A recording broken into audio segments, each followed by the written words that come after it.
Ivyahishuriwe Yohana igice ni ca 11 ku murongo wa 4. Abo nibo biti vy'imyelayo bibiri. Abo nibo biti vy'imyelayo bingahe? Bibiri. Aha. N'ibitereko kw'amatara bibiri. N'ibitereko kw'amatara bibiri. Bihagaze imbere ya nyenisi. Bihagaze imbere ya nyenisi. Aha. Kandi iyo umuntu agomvye kubagirira nabi mu bibaranga, iyo umuntu agomvye kubagirira birashobora gushika kuko abantu babona cyo kimwe n'abandi. Abantu babona ari abantu bameze nk'abandi.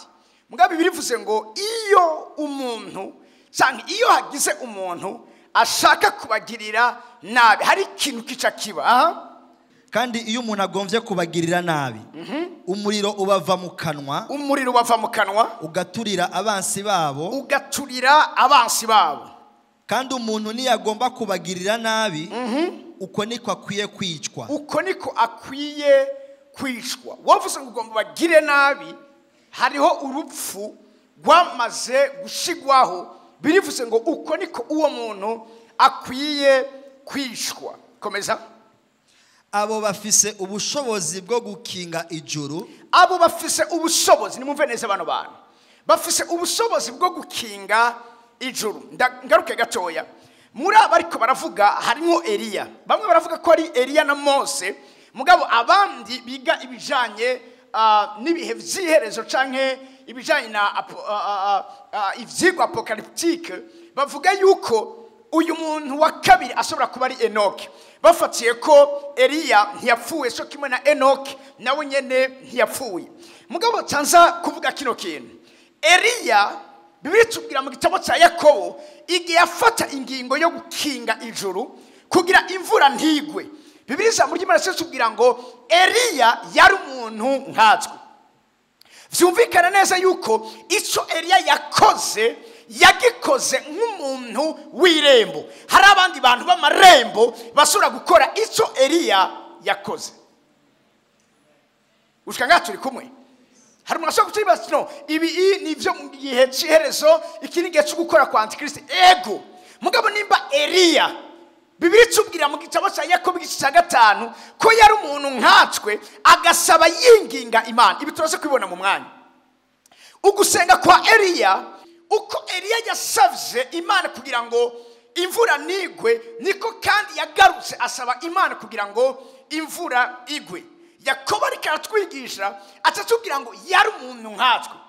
Asavuga ngo ugusaba k'umugorosi kugira ikimazi kuri vyinshi mu gikogwa cyako.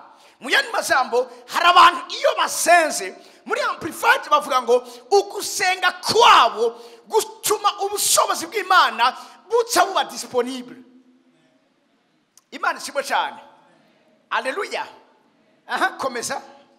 Abo bafise ubushobozi bwo gukinga ijuru mw'imvura. Bafise ubushobozi bwo gukinga ijuru kugira ngo imvura nikoroke mu minsi yo kuvugishwa kwabo. Komeza. Kandi bafise ubushobozi ku mazi kuyahindura amaraso no kubabarisha isi icago cyose. Bashoboye kubabarisha isi icago cyose. Nimumve neza ko bano bantu ivyo bariko barabavuga ko ni ibintu tutamenyereye ku bantu. Ni ibintu tuzi ko ni Imana ifise ubushobozi bwavyo.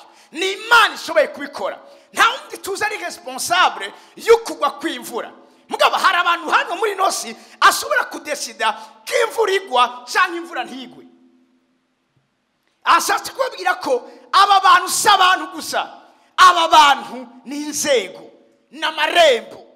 Ivyo Imana ikora ibaha manda yo kubikora hano muri nosi. Nikishaka ufese kubwa mbere na mbere mwumva. Aha, komeza. Kandi nibaheza gushinga intahe igikoko kizoduga kivuye ikuzimu kizobagwanya kibaneshe kibice. Aha nuko nababwiye barakovuga mu gihe cy'iherezo twebwe ishengo nitwa tukiri ngaha niho Antikristo azobagwanya inyuma y'iguheza igikogwa baje gukora hanyuma abice biravuga byinshi nyene imivyimba yabo izoba irambaye ku mabarabara i Yerusalemu n'ibindi. Ivyo ushaka kubizako ariko icyambere mumve neza ko nibiti vy'imyelayo. Icya kabiri mubwiza kumenya nakivuze nibiterekwa ko amatara. Icya gatatu n'abantu badashobora guhamwa canke kubabazwa n'abantu. Mu Cyongereza they can't be harmed. Ivyo wogerageza gukora vyose biba sensitive ku buzima bwabo. Abantu nk'amarembo nivyo barahamwa, mugabo nta musi numwe abariko barabahama bigera babashobora. Mumame nimezeza muri kibanza. Haleluya. Itakane n'abantu nibitwazi vy'umuriro w'Imana hano mwinosi. Biyavuze ngo abo iyo bavuze hasohoka umuriro mu kanwa kabo. They are fire carriers. Batwaye muri umuriro. Mu yandi majambo bavuze umuriro mu vyumbe neza ko aba bantu bafise urubanza mu kanwa kabo. Bagendana urubanza mu buzima bwabo. Umuriro ni kimwe dushobora kubona Imana ishobora gukoresha mu guca urubanza. Iyo kesi Imana manifesta umuriro cyangwa ikagaragaza umuriro, ni Bibiliya ivuga ngo Imana yacu n'umuriro utongora. Aba nabo nibitwazi vy'umuriro hano munosi. Basatse baraturira icyo bashatse. Imana ishimwe cyane. Icya gatanu bavuze ngo they are the judges of their enemies. N'abantu bacira urubanza abansi babo. Mu bibaranga hano munosi, mu byo bazezwe hano munosi, ahamagaze kuri ano majambo tuje gusoma, n'abantu bashoboye gucira urubanza abansi babo. Narababwiye Bibiliya ikavuga ko uruvyaro rwa Aburahamu ruzo kwegukira amarembo y'abansi babo. Rivuga ngo mani majambo bafise autorité mu kudesida kuvyerekeranye n'abansi babo. Bafise autorité ku marembo y'abansi babo. Gushika niba ko birumvikana ibinda bikoye muri iki gisomwa byoje gusoma uyu mwanya. Rero ngomba ngene kuvuga icya gatandatu aba bantu bari hano munosi arengoma ntangure kwinjira indani. Diko ndavuga ngene batwaye umuriro ndabisikosi ryambere mu byumvise mugabo rekere twinjire ibigina indani. Mu biranga bano bantu hama twereze gusigura ano mabanga yari yaragizwe ibanga ariko mugabo kandi Imana ashatse guhishura mu gihe gisa nkiki. Aba bantu bafise icyo nita control kuri movement spirituel. They can control the spiritual movement. N'abantu aho bageze hariho vuga kuti ukugenderegwa mu buryo bw'ijuru ahantu bageze. Aba bantu aho bageze mu nyumvirize neza hado impinduka zitangura gukoreka mu isi itaboneka no mu kirere kiganze ahantu. Haleluya. Haleluya. Siriko muri kumvisha niko navuga. Ikirere cy'ahantu bageze kiza kiba perturbe. Mwari muzi yuko ari abantu hano muri nosi iyo bagiye mu bibanza kanaka bacha babruya ama connection yacu. Wakamvuga ngo nguno mwanya ngo nakuromye ndakubura amarezo nta yarimwo vyageze gute nta network dufise. Si kubera ata network ihari. Hariho abantu mu bizanye n'ico bari aho bageze baziza guca babruya ama communication yaho hano. Barakuramo connection muri telefone yiwawe ugaterefona umuntu bikanka kumutora atari kubera ko ari problem yo muri compagnie telefonique yiwawe oya mugabo kubera abantu baraho hano bave kugenda gusa gatoye baca basaba kabitunganya neza. Somera gatoya ivyakozwe n'umwa igice cya 17 ibi bintu rero nubuvugishwa ku bantu benshi bari muri kino kibanza. Nari mvuze ngo iki kintu kigiye gucika ubuvugishwa ku bantu benshi bari muri kino kibanza. Haleluya. Somera umurongo wa 6 mugabo ucuma amplified hamwe na message kugira ngo tuze gutahura neza ibijanye ni control ya movement spirituel y'aba bantu. Bababuze bakwegera Yasona na bene data bamwe imbere y'abaganza igisagara. Bafata uwitwa Yasona n'abandi bene data. Barasemerera. Batabateye isi yose umugumuko bashitse ino. Abateye isi yose umugumuko bashitse ngaha. Muchongisha vuga ngo these people are out to destroy the world. And now they have shown up on our doorsteps, ku marembo yacu. Umvise kino kintu, attacking everything we hold dear. Abantu nk'amarembo bavuze ngo baserutse no mu marembo yacu. Bafise miso kugira iki yo gutera ikintu cyose twumiyeko, ikintu cyose dukonsidera nk'ikintu kiri précieux ku buzima bwacu, ivyari bidutumiye twubahwa, aba bantu baje kubisenya. Haleluya. Murazi iso Paulo na Sila bazize. Paulo na Sila bazize umukobwa yari mu daimoni. Ariko birivuga ngo iyo mpemu y'idayimoni yari muri we, yari mpemu ya Pito. Narababwiye ko Pito ni mpemu ikorana na Leviathan, canke entité spirituelle satanique ikorera mu mazi yitwa Leviathan. Soro nkwaye kubivuga, benshi nabizi ko n'ijyambere banavyumvise mu Kirundi ni Leviathan. Igomba kumera nka crocodile, mugabo si crocodile comme tel. Ifise ubushobozi kubijyana eta major y'isi ya kabiri canke isi y'imwemu Satani akoreramwo ari ryo zuru rya kabiri, mugabo base yabo iri mu mazi. Iyi ni ikoresha barya muhora mwumva aba mari de nuit, ama sirene. Imwemu ya Leviathan ni iri responsable y'ama divorce menshi aba mu ngo z'abenshi, na cyane cyane z'abakizwa benshi ntavyo bazi. Imwemu ni ituma abagabo benshi baba impuissant. Iyi niyo mpemu ituma, munyumvirize neza, hari abantu hano muri ino si badashobora kuronka abana ngaha muri buno bugingo, mugabo bafise abana bavyaranye niyo mpemu ya Leviathan. Umunsi umwe sengera umudamu umwe, idayimoni irambwira ngo naho ugira gute ntishobora kugenda kuko tumaze kuvyarana abana benshi.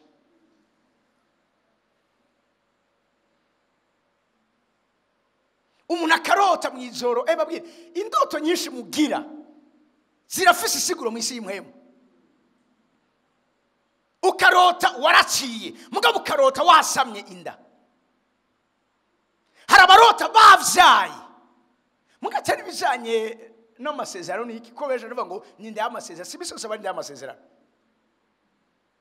Hari benshi bafitanye alliance n'imwemu ya Leviathan batabizi.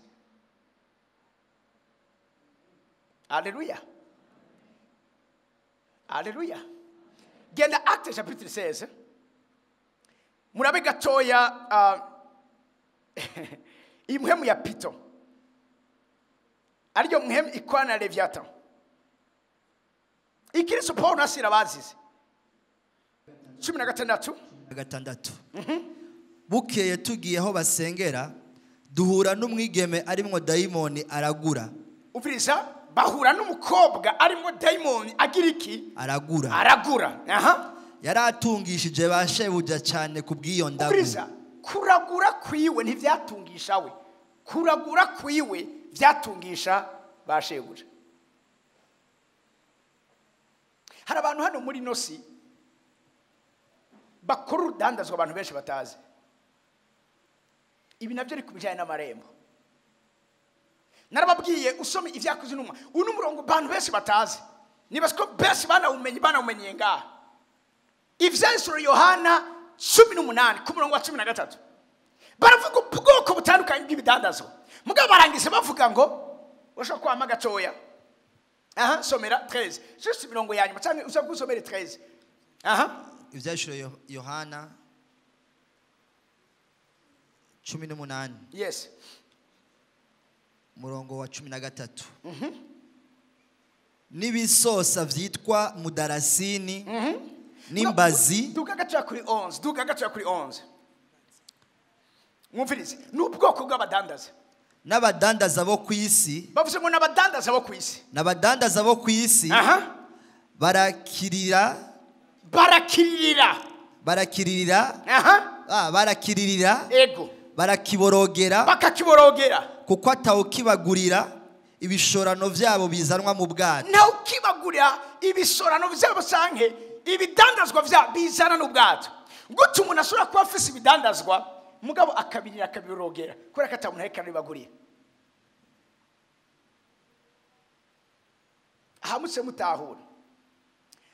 umwana amanye n'umu businessman araho hanyuma yari kambaza ibijanye n'ivy'ibicaniro hama ndamubwira urudandazwa rukoreka hano muri nosi kandi ruri très rentable mbwa abantu benshi batazi urudandazwa rw'inyenyeri urudandazwa rw'imibiri y'abantu n'urudandazwa rw'ubugingo bwabo nimba hariho urudandazwa ruri rentable kandi abana b'Imana benshi batazi n'urudandazwa rw'inyenyeri n'urudandazwa rw'imibiri y'abantu urudandazwa rw'imibiri y'abantu ntimwumve ubumaraya prostitution oya naho umubiri w'umuntu uba article uba produit uba ikintu badandaza. Haleluya. Umuntu bakagura ifyigo ry'iwiwe swat ari muzima canke yapfuye. Hari abantu bagera bakazura abantu bahambye bakabakuramwe amapakti amwamwe n'amorgane amwamwe. Okay, ivyo umuntu yoshora kubitahura mugabo kandi agomba ndababwire yuko hari n'abandi badandaza amorgane y'abantu abantu bakiriho. Nta bantu murumva iyo bagiye kwa muganga ashaka kumubwira ngo mugabo izi ndwara niza abantu bakuze bigenze gute wowe igwara ungana gutyo.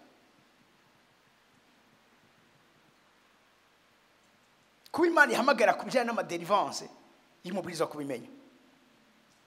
Hari abantu bagendana amafiga atari gwabo, hari abantu b'abagabo intanga zabo zidandazwa.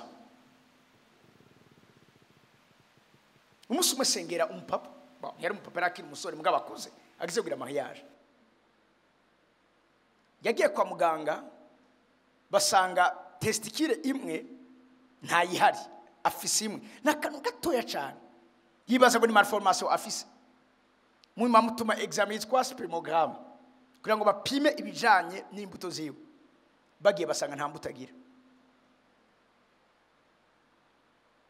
Izo ni impapuro nisomeye gutya, iyo témoignage namaze no kugira ngana ivyo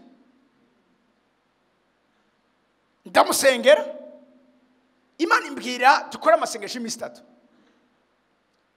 Umunsi bwaca nza kumusengera namubwiye ntibikene ko imisi 3 turi kumwe uragira uko ndagira ukwanje mugabo umunsi wanyuma tuzohura hanyuma dusenge. Mwijoro saa 8 abakora urudandazwa hari amasaha bakorera ntibakora ku murango,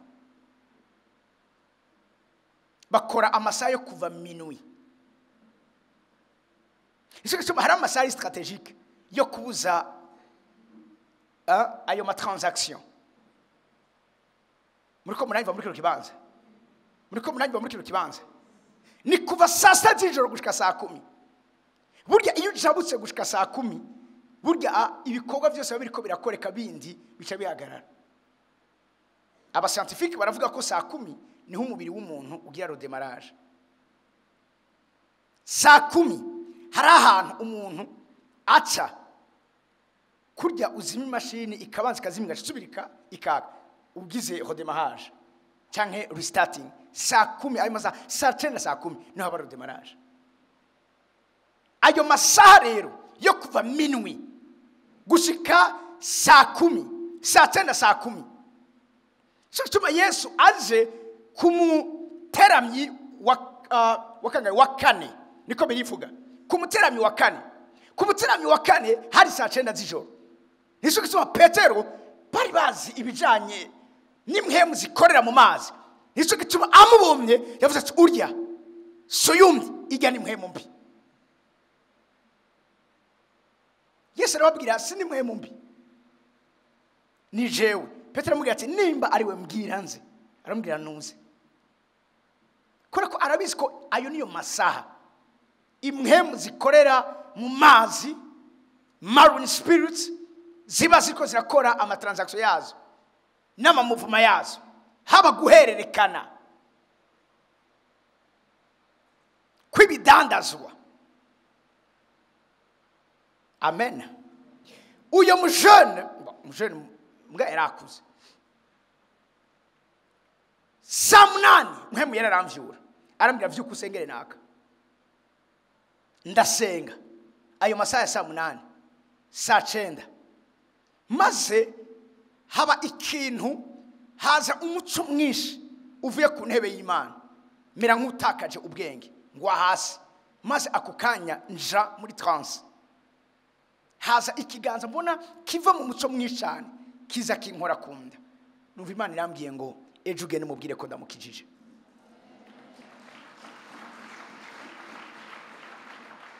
Ngiye ndamubwira ni sinje dusenge nje dushima Imana kuko Imana yagukijije aya masaha ndamubwira. Sirimubwira nti rero yari yarasubira mariage yarageze ahantu yiyumvira yuko azorongora umugore agacasaba petit frère we kamuvyarira umwana ku mugore wiwe. Niyo migambi yararimo.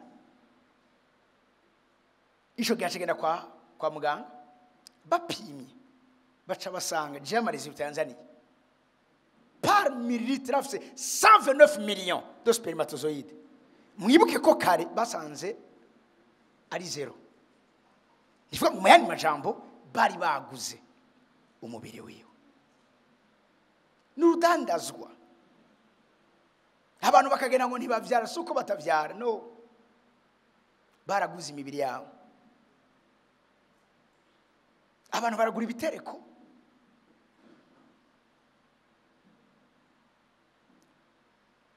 Haleluya. Muriko muratahura.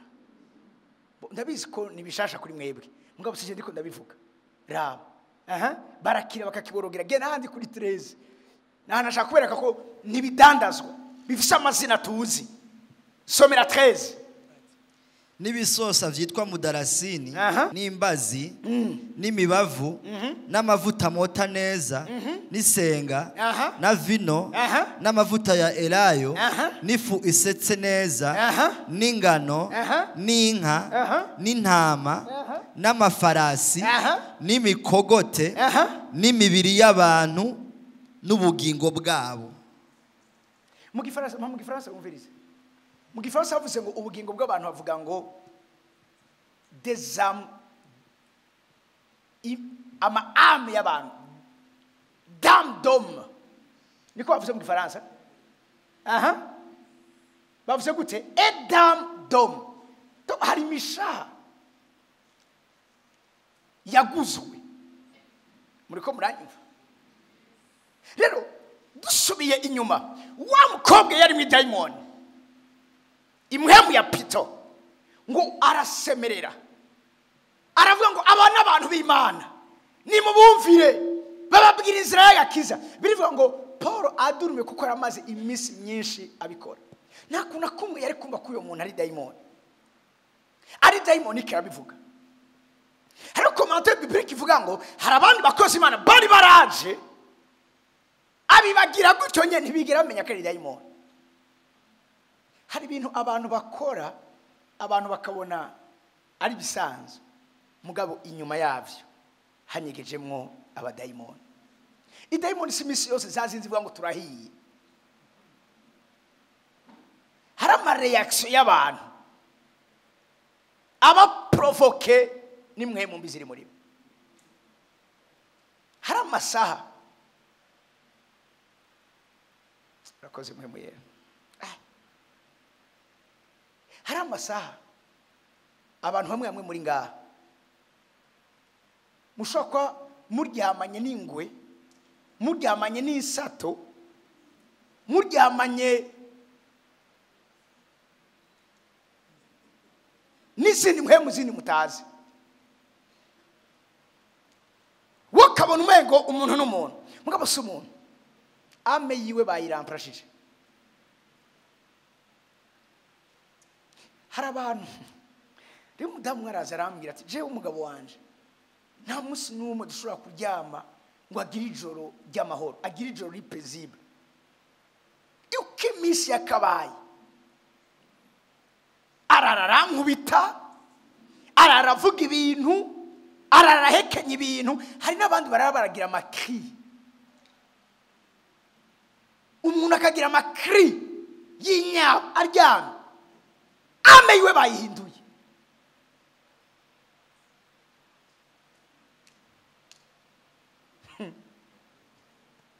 Muri ko mubyo navuga abandi bakajya urumva ngo je misi sukunama ngo ndopta ngo niko ngo ndasambana n'inzoka. Gutu umuntu asambana n'inzoka?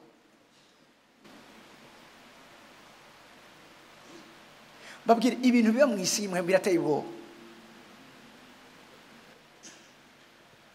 Hari umwanya wo muryama yatabari barya abari ibindi bintu. Umunsi Imana agwaye amaso y'imhemu uzotangara. Wewe wibaza uryamanye n'umugore kumuryamanye n'isato, uryamanye na sirene, wibaza uryamanye n'umugabo ebane intambwe niryamye ngaho rimwe naho urusenga ati Imana nyereka umuntu turyamanye wari.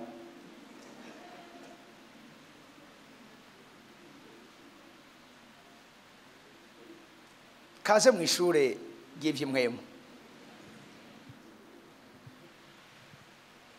Haleluya. Haleluya.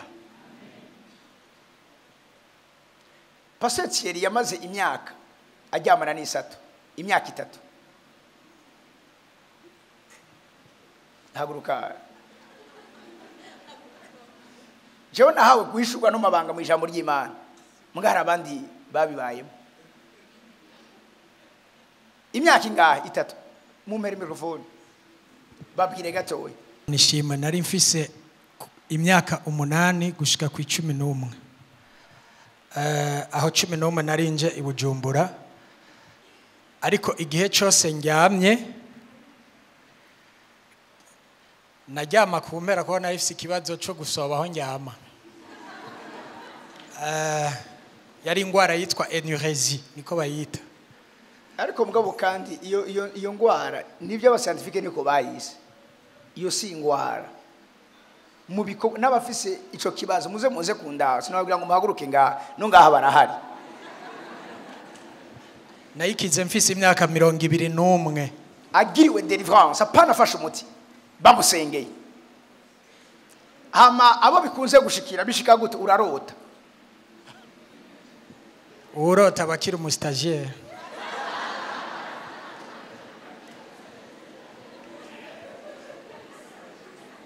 Urose ukumva nyene vesi yagomba ituriki kumburi mu gitanda. Bandanye. Natanguye kuvyumva nikanguye mu ijoro ubundi kubera ico kibazo ngira iyo mwemu mbi yambuza kwikangura kugira ngo simpave njaha abandi baja. Umunsi umwe mbyutse kubera kurumva najyama kuri kote yo higa ta wundi muntu ahari, numva uruhande ndiko ruraremereye cyane, numva umengo ni ikintu banteretseko. Hanyuma kubera ko hari mu ijoro kandi ari ruguru twatse ya matara batsa hanyuma bakazimya yo mu biyo bayita makoro sikoro bo yari nditara ryo mu biyo twari duteye imbere gato. Hanyuma candasokora ukuboko kugira ngo numve ico kintu caje najyamye atakihari, cankora ku kintu gifise umubiri nk'uw'umuntu ukoze ko ni nkuko wakora ku kuboko k'uwo muntu muri kumwe. Cangira ubwoba ndakurayo koko numvise umengo nkoze ku kintu nyene c'igikoko. Hanyuma ndasubira subizayo ukuboko canumva kirabujije rero. Candumva ko ari inzoka ndahaguruka ndakoma induru ndasimba nkoma induru ni inzoka. Hanyuma birabafata kanya ko batsa ryatara baraza bararaba barayibura, baca basanga cya kibazo canshikiye c'ubugwayi, baca bavuga ati yahagize ivyo yahora hagira, haramurambiye canke haramushishe, aciye avuga ngo hari inzoka kugira ngo yideplace. Mu kumyaka nari mfise byaciye binyonona mu mutwe tudabo ku buryo iyindi misi yose yakwirikiye byagenda kujya nyene misi yose nkongera nkasuni kuri turi kumwe nkuku nkamara kanya nkumva nayo yaje yashaka ko umubiri wanje n'uwayo bikoranako. Camara imyaka 3 sinasubira kuvuga kubera cya kibazo banzibagije. tuca turabana kuko numvise ko itanga imyaka 3. Hari ikintu nagomba kuvuga muri iyo myaka nyene ntanguye kuyumva. Niho ubuzima bwanje bwaciye butangura kuba ubw'umwana w'umugararije. Ico gihe naciye mfata ndatoroka ndava muhira n'uwundi mukuze wanje ntangura ubuzima kuri iyo myaka mwumva. Ntangura ubuzima butabaho mpeba ishure ndatoroka ngenda mu gisoda kera mu bihe by'intambara kugira ngo mbe umwana w'umudoriya abana n'abasoda. Numva umengo nivyo biryoshe muga mu nyuma mpemu yari yansigura yuko ijya ari misiyo yakijya gikorwa cijya nzoka. Haleluya. Mwavyumvise? Batantahuye ndakugore gato maze kuzino kubera kurumva papa yaciye anzani no kubera ubwo bugararije kugira ngo ndamwegere nzomutinye. Maze kuzino iyo nzoka ntiyasubiye ikiza kuri mama amvyara. Wewe rero yaramumira ukuboko kukaja nko mu kanwa kayo. Acambwira ati mwana niho nkimenya yuko ivyo watubwiye kwari ukuri kuko yanzoka we yaravyuka yanakomeretse. Kandi ndashima Imana kugira ngo ivyo bintu bihere mu buzima wiwe. Deliverance yayigiriwe na apotre muri 2011. Amen. Mwavyumvise? Mwavyumvise? Uko niko isoko ry'imibiri y'abantu n'ubugingo bwabo igenda. Aho rese mvuze byinshi ico ncirwa peut-être nzotegura conye tukakora nk'indwi nkuko nyene kugira ngo tuvyumve. Wo kabona abantu amareaction ari bizarre bagira comportement ari bizarre kumbe abo bantu baragurishijwe. Sibo ngo yaratunaniye siwe baguze umubiri w'ubagura n'ubugingo bwiwe. Amen. Haleluya. Iki gihe rero abakoresha uno mukobwa twegegwe imbere gatoya abakoresha uno mukobwa bari rwadandazwa rukomeye. Uyu mukobwa yaraprofetiza ku bantu. Yari umukobwa yababwira ibigiye kuba bako. Yarakiza abantu.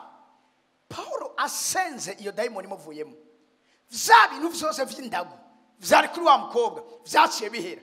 Nico cyatumye baza kubarega baca barabafunga.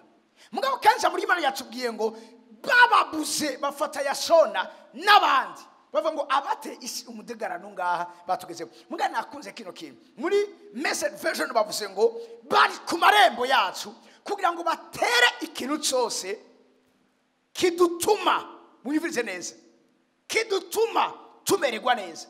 Bo business yabo zari zo ndagu. Iyo mhembu y'indagu Paulo yirukanye ntibasubiye guprospera. Ntibasubiye kuronka ico kare bahora baronka.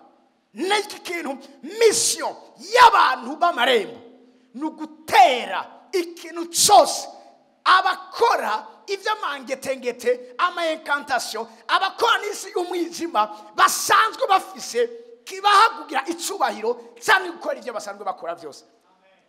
Iso cyo bamuvise baje bakobwa babiri bejo besuwe misho kuvuga ngo ndiko ndabicira ibintu vya kubera ko ndiko ndahisura amabanga yabo bahora babikora ntihagiye numwe abakakaza mugabo uyu munsi uragiye kumeneza ivyari byo. Kana babwiye ko ningere ugiye gusenga biragiye kubitandukanye. Haleluya. Haleluya. Nta kunero satani yo bikunda aragerageza nubwo atacashikako mugabo arabizi neza ko iyo amabanga nkaya ariko arahishurwa hari abantu Imana bikeneye gutabara. Iyo ntaza kubanzi aya mabanga nta kunakumira kwira deliverance umuryango wa Pastor Thierry n'abayipimaki n'abandi kora n'abarize n'abandi.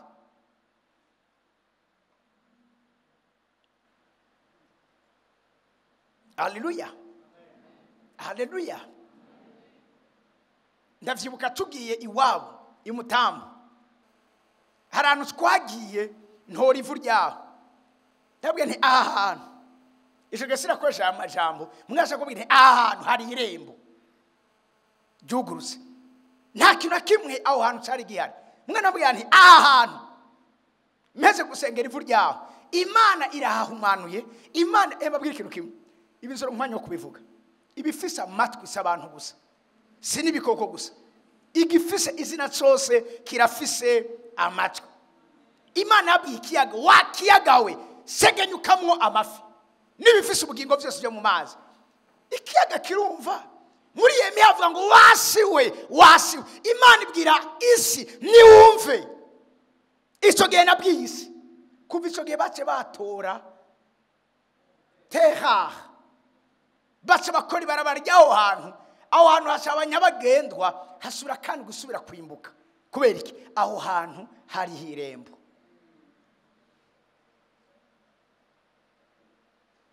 Haleluya. Bavuze ngo ba bantu bateye isi umudugararo. Muri Amplified avuga ngo these men who have turned the world upside down have come here also. Abubitse isi. Gutu umuntu yubika isi. Aba bantu n'amarembo. Aho bageze they have control over the spiritual movement. Ikiriki cya gatandatu twege ku mbere gatowe. Ikiraso ki très intéressant. N'abantu bashobora kwicarana n'Imana unyubize neza bakagira ico bashitseko. Ngira umuntu ati mu Misiri mbezo so dufise akazi kenshi.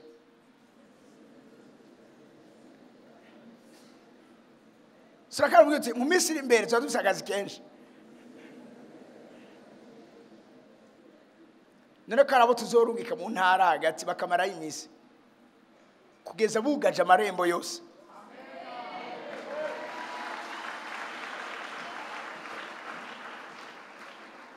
Biriva ngo biroha mu macumu. Iyo biva ifoko tujayo. Umva potisi ndakunda kurota ndi ruguru iwacu hari irembo. Urambwira gute ntunaherutse n'abavyeyi warabahevye. Muga misi yose kuryamye naho uba wajabutse. Abagire go guturota ruguri wanyu uri Dubai. Hari irembo. Haleluya. N'abantu bicara n'Imana. Iki kintu ndashaka mucubereze. They sit together with God and make deal. N'abantu batreta n'Imana. N'abantu bakorana afere n'Imana. Yesu yavuze ikintu gikomeye. Bamubuze bamusanga ari mu rushengero. Mariya mubwira ngo uraza aho twakurondereye twe naso. Yesu kafite imyaka 12 katikara bakosora. Ati sa mwandondeye mwe nande. Harambwira ati none mwahagaritse umutima kubera iki? Ntimwari muzi ko nkwiye kuba mu ngoro ya data. Aravuga ngo ntimwari muzi yuko nkwiriye kwiyokipa les affaires za papa. Haleluya. Aba n'abantu umviriza batreta hamwe n'Imana. Itangura 18:26. Haleluya. Ikiri gihe Aburahamu yariko aravugana n'Imana. Aburahamu areka bw'Imana nivyo urambye mwibuke kiro kintu. Imana yari igiye kurandura Sodomu na Gomora. Itabanje kugisha inama Aburahamu. Reka mvuge kino kintu. Hari abajanama b'Imana hano muri nose. Abantu nk'amarembo n'abajanama b'Imana hano muri nose. Barafise ama suggestion. Imana izi byose ego. Muga barafise ibyo babwira Imana kandi Imana ntibasuzugura. Imana ntibagaya. Imana mubwira naringiye gukora igikorwa cyo kurandura Sodomu na Gomora. Muga nanibagiye kugira inama kubimenyesha. Inverse ivuga ngo kubanza kugisha inama umugenzi wanje Aburahamu. Haleluya. Haleluya. Imana yari igiye muga birahagarara igira demitur. Aba n'abantu bakubitisha demitur Imana. Ibafata nari nkoze kidakoreka. Reka nsubira inyuma numve ico nawe abivugako.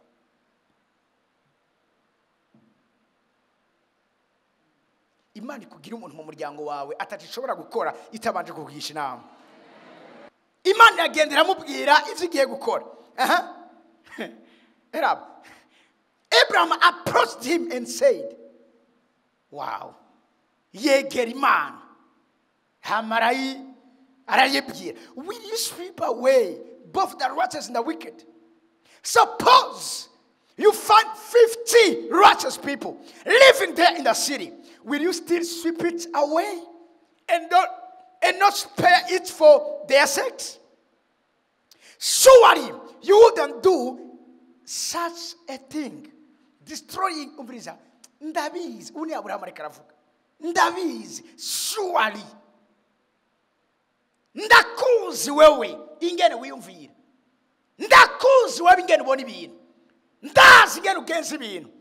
Harabwira ngo ndabizi ko usura kurandurana iki umugorosi hamwe n'umunyakibi. Why you be treating the righteous and the wicked exactly the same?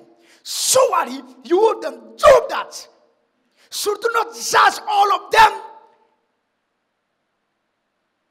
Should you not the judge of all the earth do what is right?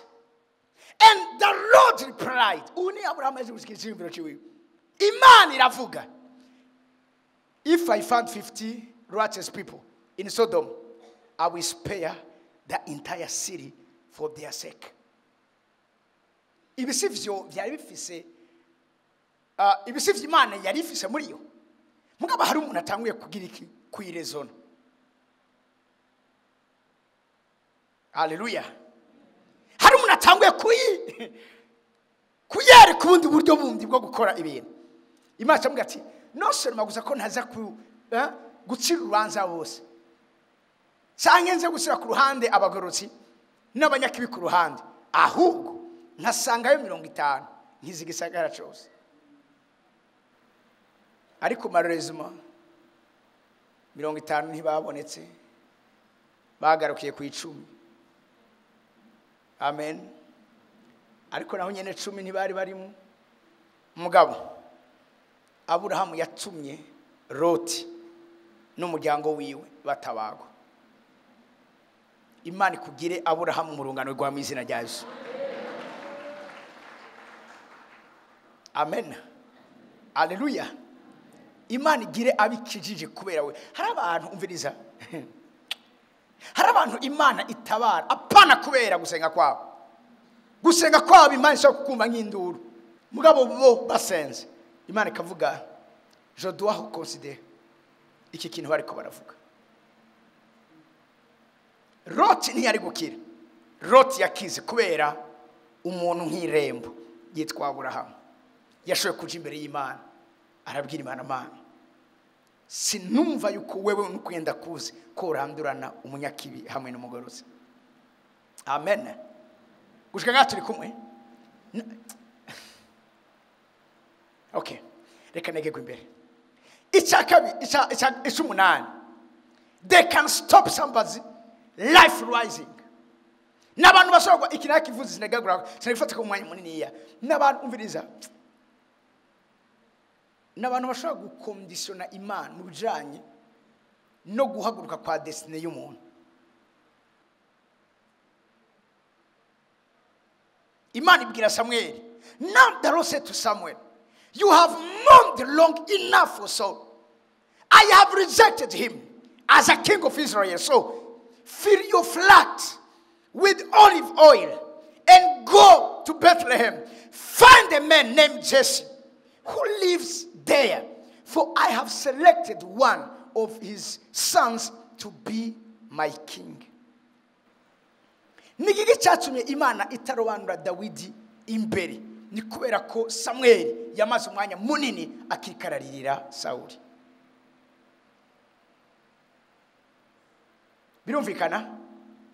Birumvikana ni Imana ishoboye byose.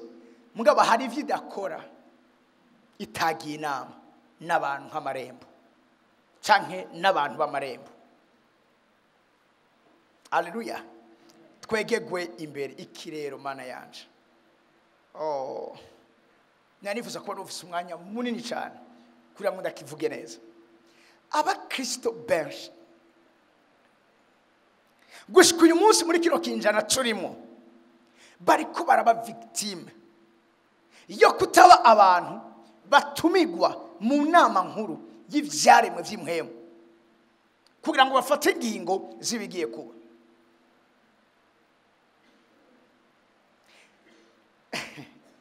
jewe ndakunda igitabo cya Yobu cyane gose kuko igitabo cya Yobu abakiri bato bazi ko ni igitabo cy'ibijyanye n'ivy'imibabaro mugabo nta gitabo kiri spiritual nk'igitabo cya Yobu. Yobu niwe atubwira ingene umuntu w'Imana ashobora kubaho igihe cyose anesha nuko muri we agira filosofi muri we. Umuntu ari mu isi ntaba ari mu ntambara igihe cyose azokonsidera ko ikintu cyose kigize ubuzima bw'iwawe ari ntambara uzokwa muri kuba victim. Nigiki cyatumye Yobu ashikirwa n'ivyamushikiye? Yobu nta cyaha yari yakoze. Yobu yazize iki? Yobu yazize pari. Kubetinga byatanguye mu gihe cya kera. Sivyo 1xbet ni bya kera. Yobu nta cyaha yakoze, nta kintu kimwe yigeze akora kitari cyiza. Abana b'Imana bashengeye imbere y'Imana, Satani ashengerana nabo. Arena ngo ndabwira ikintu kimwe. Ibijanye n'ivyisi imwe biratwengeje kandi birateye ubwoba. Ikindi kandi biratangaje. Waruzi ko ari ahantu impwemu mbi zihurira n'impwemu nziza bakaganira. Rimwe na rimwe hari igihe bakorana. Ndashaka umurongo impwemu mbi ya propose idiri Imana ingene iza ku henda Ahabu. Haleluya. Reka tuganire gatoya. Haleluya. Urumva Satani atinya ubwiza bw'Imana. Satani mu bwiza bw'Imana nawe nyine ashobora kuba arimo. Haleluya. Haleluya. Turi kumwe. Igice cya 22 ku murongo wa 22. Uhoraho arayibaza ati uja kumwosha ute? Oya garuka inyuma gatoya, duga hejuru gatoya. Kuri 21. Hanyuma haza impwemu ihagarara imbere y'Uhoraho iravuga iti jewe ndamwosha.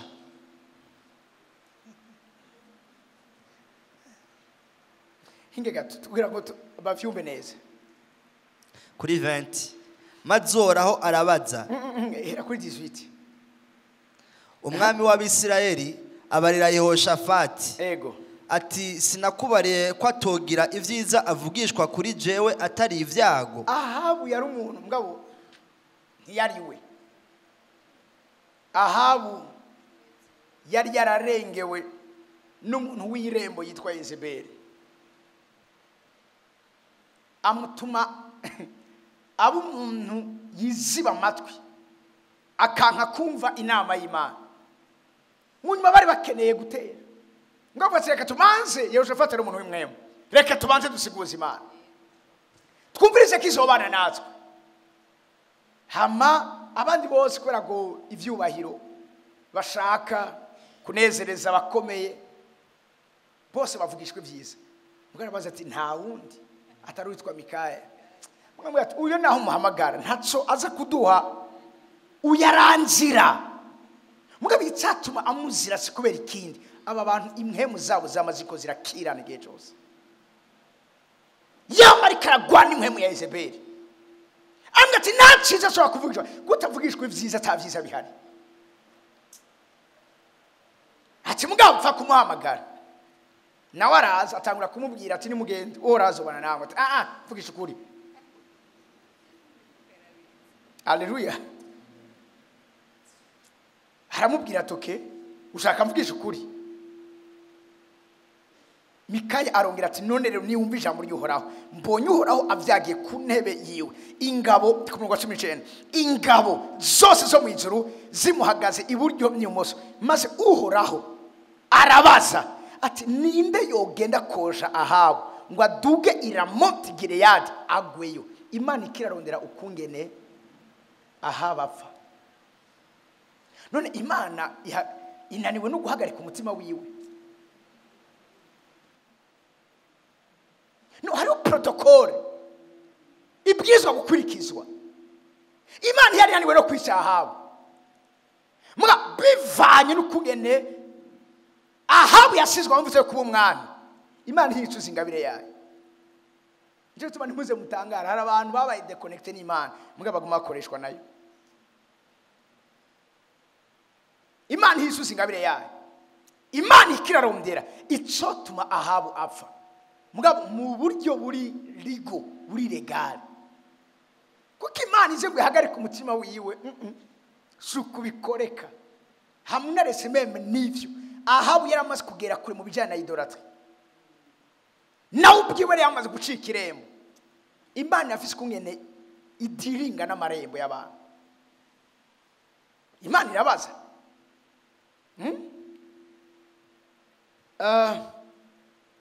Turi ku murongo wa 20. Urarabaza ninde yogenda kosha Ahabu ngo aduge i Ramoti Gileyadi agweyo.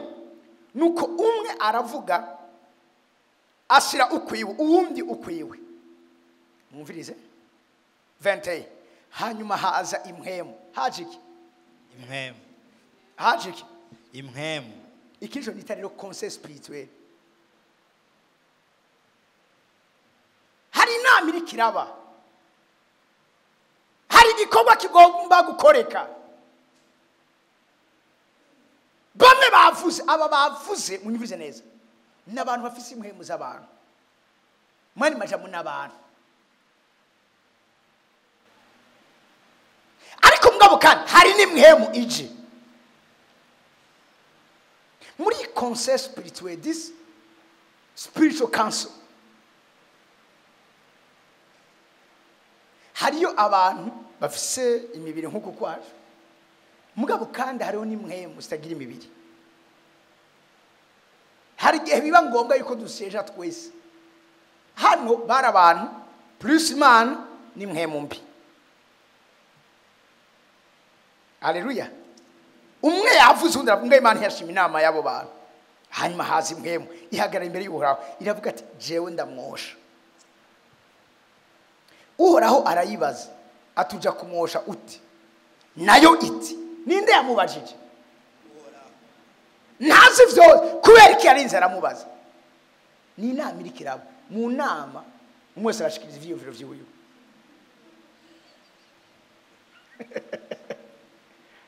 Haleluya. Abantu fungo mare abantu nk'amarembo. Cyane gose abantu nk'amarembo. Uhoraho yibaza uza kubigenza gute? Iravuga ati jewe nayo iti ndagenda ngiriki nihindure imhemu ibinyoma. Ndabaza ikintu kimwe. Uribaza ko imhemu y'Imana yo kuhindura imhemu y'ibinyoma? Mugabo imhemu mbi zashaka gufata amafasete menshi. Muriko muranyura? Ndihindura ntiyari sanzwe ari imhemu y'ibinyoma. Gusa ni imhemu ya Satani. N'umudaimoni. Ndihindura imhemu y'ibinyoma.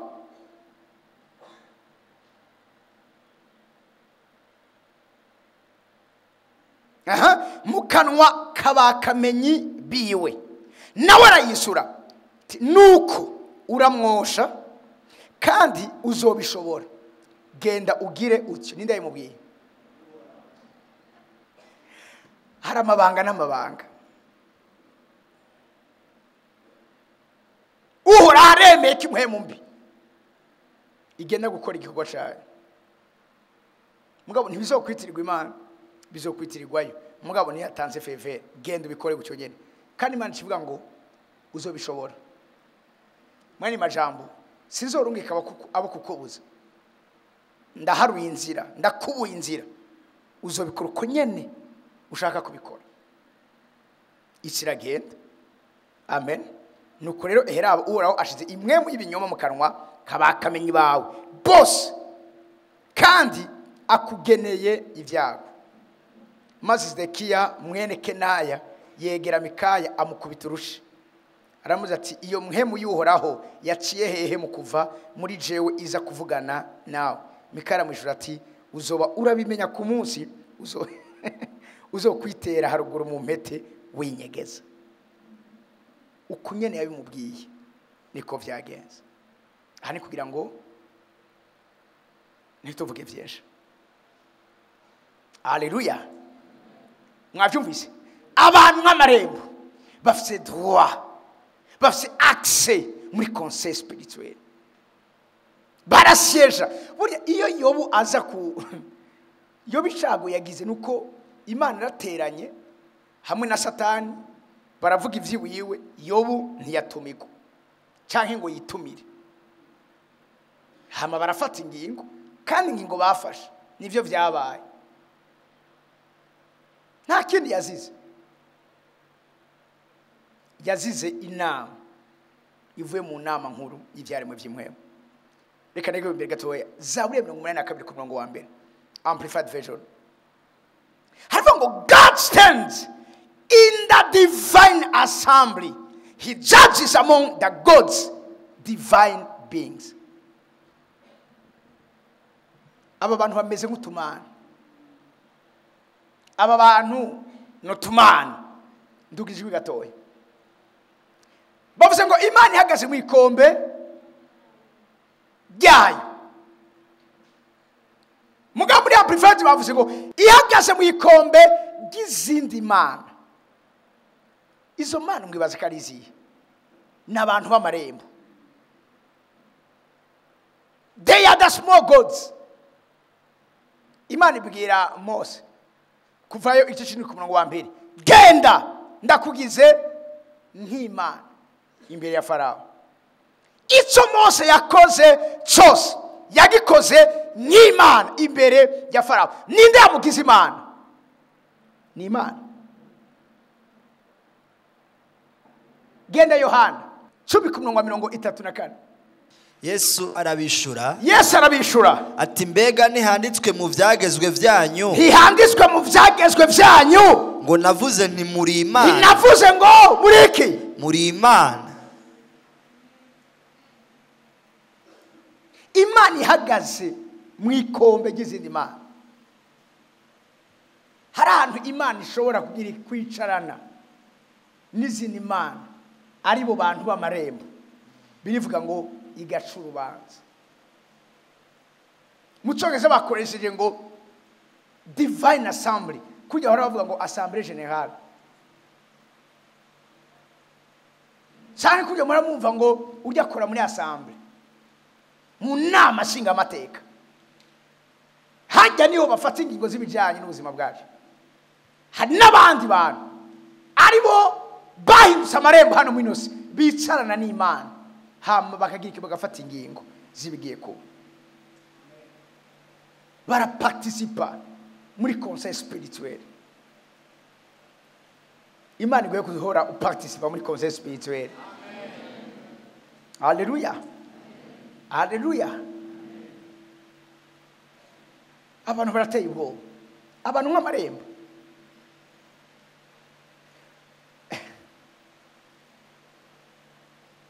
Okay.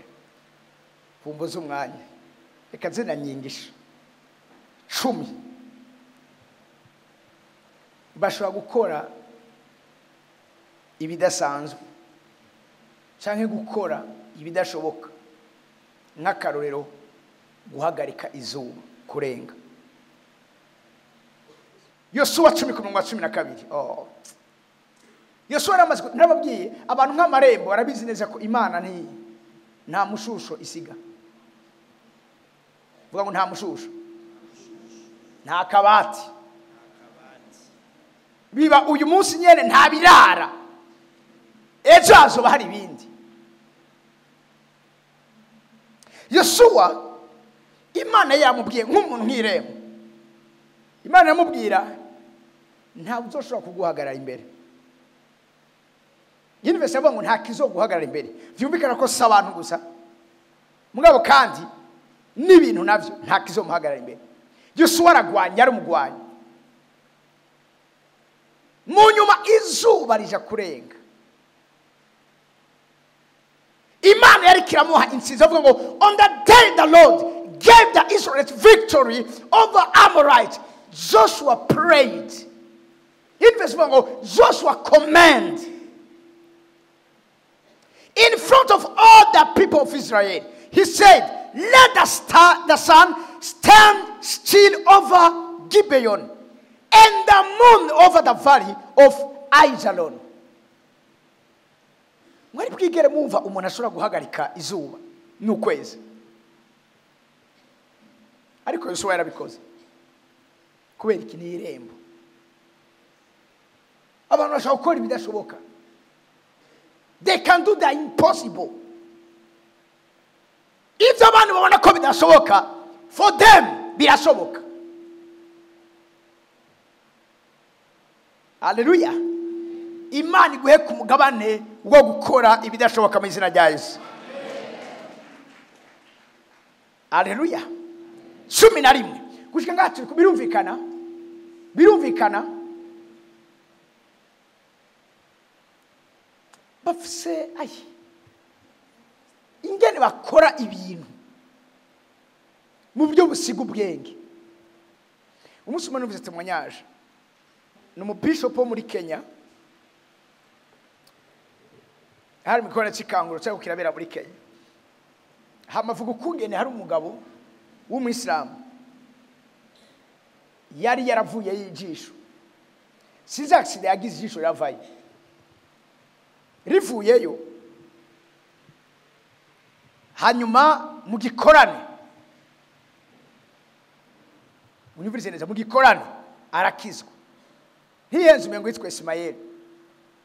Akizizwa mu gikorane, hanyuma wa muntu agera gusengera abantu bagwaye, wa undi nawe araza kubera kwizera kwishara afise.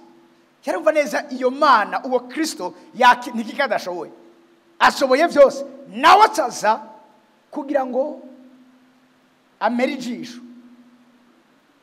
Muvyumvirize neza, bari bararikuyeyo,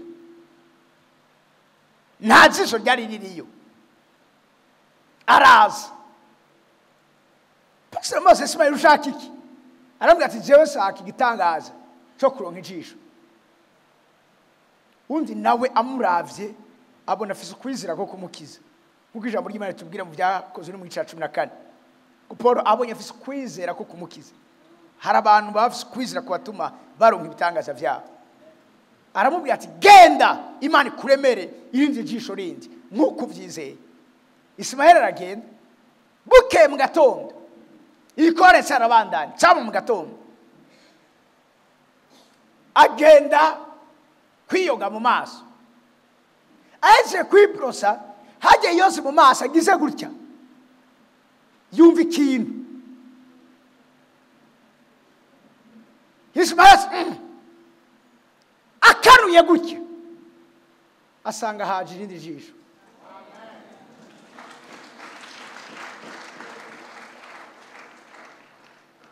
Bafise gukora ibitangaza bisiga ubwenge. Amen. Amen. Icya 11 bafise gutahura amabanga y'ivyugami b'Imana. Kine nakivuze ku munsi w'ejo. Bo barafise kumenya amabanga Imana yahishije. Mwibukire ijambo ry'Imana rivuga ngo icubahiro c'umwami no guhishura, icubahiro c'Imana no guhisha. Vyumvikana neza ko Imana ivyo yahishije arabana izo bihishurira. Kandi Imana niyaguha gutahura. Luka 8:10 havuga ngo he said to them, to you it has been given to understand more the mysteries and secrets of the kingdom of God. Nemwahawe kumenya ivyo amabanga y'ivyugami bw'Imana. Abandi siko bimeze, abandi bumva imigani, ariko mwebwe mufise gutahura ivyo Imana yagize ibanga, ivyo Imana yahishije benshi, ivyo Imana itahishuriye benshi. Aho ushobora gutahura mu buryo buri clair ivyo abandi batumva. Hallelujah. Hallelujah. 12 n'abantu bashobora gutransfera imwe muzabo. n'abantu bashobora gutanga impemu zabo. Munyumvirize neza, hari impemu y'umuntu na mpemu w'Imana. Hari igihe ushobora gusengera umuntu agahabwa mpemu w'Imana, mugabo hari igihe ushobora gusengera umuntu akaronka impemu y'iwawe. Hari abantu, munyumvirize neza, ntibafise gusa mpemu w'Imana muri bo, ariko ubwabo bafise impemu yabo ishobora kwandukira abantu bagakora ivyo nabo babasha gukora. Ijambo ry'Imana twereka dusomye Imigani Guharura 10:17, aha nibasiko mwese murahazi. Imana iravuga ngo ndaza kumanuka mvugane nawe aho hantu, hanyuma I will take the spirit that is upon you and I will put the same upon them, and they shall bear the burden of the people with you. Imhemu bari bagiye guhabwa, munyumvirize neza, ntiyari muhemu w'Imana.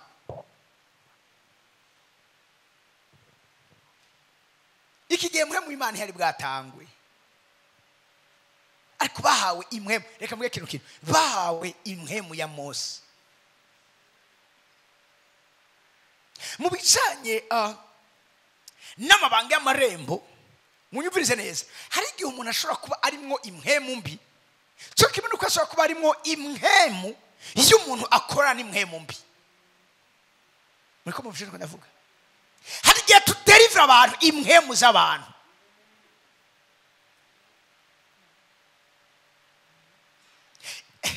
Imhemu mbi zose ziri mu bantu saba daimoni.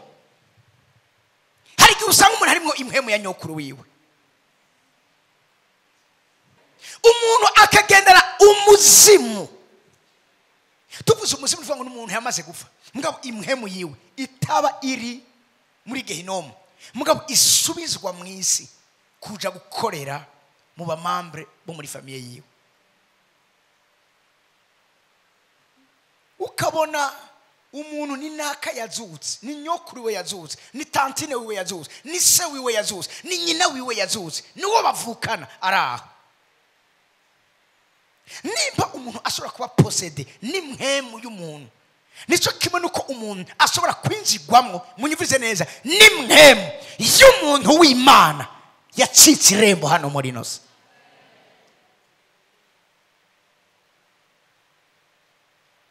Haleluya, haleluya. Bivuze ngo ndaza gufata imhemu iri kuri wewe, ndaza gutora ku mhemu yawe ndayihe abandi. Ivyo bizosha bibashoboza kugira iki? Bizosha bibashoboza kugira umutwaro hamwe na wewe. Aba bantu mbabwira ikintu kimwe, iyo tuvuze imhemu, nimwumve neza ko imhemu nico kimwe n'umutamana w'umuntu, n'ama experience spiritual uwo muntu yagize mu kubaho kwiwe, n'ivyo yagiye yigishwa n'Imana, ni unyumvise neza, ni heritage uwo muntu afise hano muri nose. Zose Imana ibishira mu muhemu yiwe. Nico gituma Elisa yabwiye aramubwira ngo sintandukana nawe, ndakuraye ugora kora ahuza turajana. Ango mavuga ikintu murasi igituma, reka ndavuge mpagaze gato mwacha subira n'icare. Ni kubera iki Eliya yabwiye Elisa ngo kuma ngaha uhoraho antumye igirugara, ati sintandukana nawe turajana. Aramubwira bageze igirugara ati kuma ngaha uhoraho antumye ibeteri. Bageze ibeteri ati kuma ngaha uhoraho antumye iyeriko.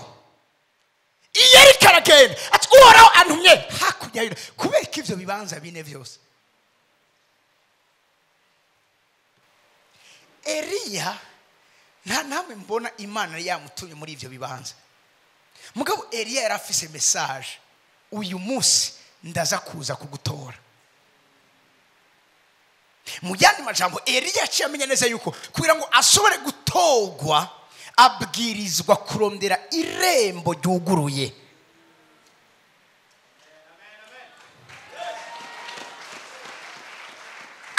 girugayi urazi mbabwire hariho amarembo nkuko nayo babwiye hari amarembo ashobora kuba yarugurutse mugabo kandi ansete muma ayo marembo akugagwa siriko muri ko muranyumva Eliya ikintu yakoze ngo umuriro ushobore gutibuka birisha muri Imana tubwira ngo abanza asanura igicaniro muri majambo Eliya ari i Karumeli yarabizineze ko i Karumeli aho hantu hari irembo mugabo ahageze asanga igicaniro cyarakonvombotse ikintu yabanje gukora yabanje gusanura igicaniro asubira yubaka igicaniro aho hantu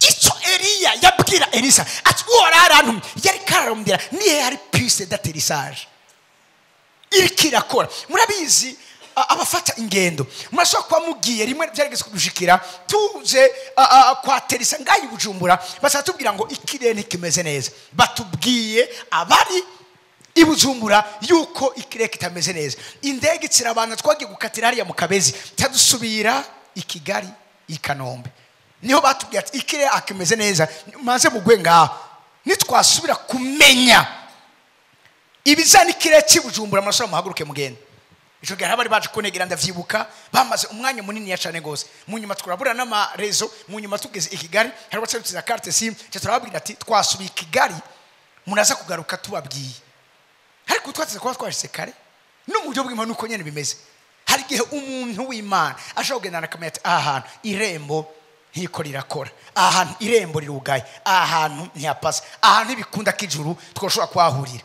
Eliya nta kindi yari karondera ahantu hari irembo ryuguruye hakurya ya Yorodani niho yasanze irembo ryuguruye Haleluya Haleluya ahageze aramubwira mwumviriza ikiro ki bari bambwiye ati umviriza sobuze umunsi Imana yamutwara ati ndabizi ni muhore ze warizo nkeneye kuko kugendana urazi iyo ugendana n'abantu bacitse amarembo nawe urashobora gucika irembo vuga amen imeze neza ikirigenzo babwira gutse umuntu acika irembo ariko muri mushobora kuba muratwara uyu mwanya kugendana n'abantu b'amarembo birashobora kuguheza nawe umugabane wo gucika irembo hano muri nose Elisa hari ivyo yari yamaze kumenya kubwo kugendana nande na Eliya birivuga ngo ari karamukorera munyuma aramubwira ati none ushaka iki ngiye gutandukanywa nawe ushaka iki Elisa yamubwiye gute yamubwiye ngo ushaka imigabane ibiri yiki yimwemu yuhoraho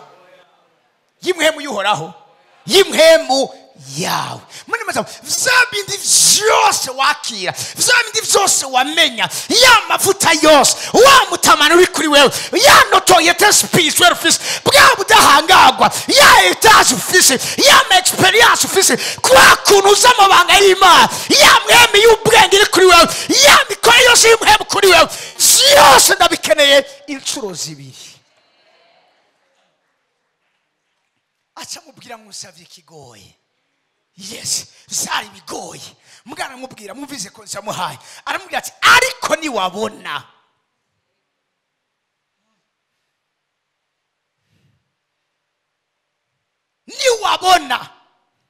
nandukanizwe nawe muyanimaza mutabibona ntuza guhabwa hari ibyo bwizwa kubona hari ibyo bwizwa kubera abakiri mwemu z'abantu b'amarembo n'abantu baguma bihweza n'abantu baguma baraba n'abantu baguma bitegereza z'abantu basamara n'abantu ataka nakamwe gashobora kubacika. Haleluya. Habwa ni wabona ntandukanijwe nawe umutamana nambaye ugakoroka uze kumenya yuko icyo wansavye uzoba ugiha. Ntiyahawe muhemu yera, yahawe imhemu ya Eliya. Birivuga ngo abiki ivyo kuvugiza ko barikora muri aba hakurya babona wamtamana awukubise ku mazi avuga ngo iki, avuga ngo data mucyongereza ndakunina avuga ngo my father wabereye abisirayeli umukogote n'abagendera ku mafarasi. Nagize kubabwira hari abantu n'amatara y'urunganwe Dawidi bamubwiye ngo utazozimya itara rya Abisirayeli. Dawidi gupfa kwiwiwe, Abisirayeli bose baragiye mu mwijima, bari basi ku muco. Muri ko mureva muri ko kibanza, my father. Hallelujah. Maze ako kanya kubita bamutamana kuri Yorodani, babona Yorodani uratandukanyemo kubiri, gwitandukanijemo kubiri. Babona araja gusa abiki igubisha bari ko barabiraho hakujya ya Yeriko. Ijambo ry'Imana rivuga ngo ya Yorodani, ijambo ry'Imana rivuga ngo bose bashobora kubita inkoro hasi, bose barafukama, baca bavuga ngo imhemu yari kuri Eliya yamanutse kuri Risa. Birivuga ngo acaba umukuru wabo. Imigabane ibiri yari karamusaba, wari umugabane munyumvirize wa mbere abwiza guhabwa nk'umwana wiwe, mugabo umugabane wa kabiri yashaka wari umugabane wo kumugira imfura, mwani majambo kumugira umukuru hagati mu bandi bari kumwe.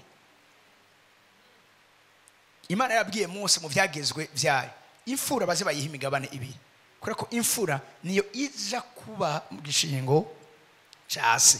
Tuvuga ngo yacihabwe imigabane ibiri, yarahabwa umugabane abandi bose baronse, mbwa hari undi mugabane wiyongera ku mfura kubera ko ariyo igiye kuba mu gishingo cyase. Avuze ati shaka imigabane ibiri, shaka icatumye uba Eliya, mugabo kandi ndashaka ikizotuma barya twara twigana ibyo kuvugishwa, barokonesa neza yuko mu gishingo cawe ari jewe ndahari. Mwani majambo nagiye mu gishingo cawe. Uko niko yabaye umukuru wabiga ibyo kuvugishwa. Muri kigiye kimigene bamubwiye ngo baje gutema ibiti mu mugamba kugira ngo bagure, harabahuruje ati ni mugende. Iki naco kirakomeye cyane gose. Birivuga ngo umwe yari atishoka agize aragira gute imijukira mu mazi, aravuga ati ndapfuye. Mugabo kubera ko Elisa yari kumwe nabo, raba kino kintu atora igiti agisha mu mazi, birivuga ngo yashoka igireki irareremba. Kuva ryari igiti gishobora kurerembesha icuma? Yafashe igiti agihindura isumaku, maze agiriki yashoka iraduka. Bahindura nature y'ibintu ababana. Hallelujah. Hallelujah. They can transferring their spirit, human spirit, to others. Amen. Dusomye gusura mu vyagizwe 39 havuga ngo and Joshua son of Nun was full of the spirit of wisdom, for Moses had laid his hand upon him. Bivuga ngo Yoshua yariko imhemu, yari yuzuye imhemu y'ubwenge, ngo kuko Mose yari yaramurambitse ku iki ibiganza. Mose amurambitse ku biganza nk'irembo, imhemu y'ubwenge yamanukiye ubuzima bwande bwa Yoshua. 13, they can pronounce judgment. N'abantu bashaka kuvuga urubanza, bashaka kupronounce urubanza.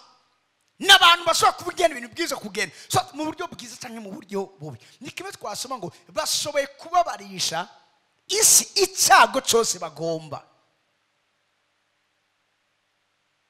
Biratubwira Eliya abwira Ahabu ati ndakuraye ugora kuharaho, there shall not be dew or rain these years, but according to my word.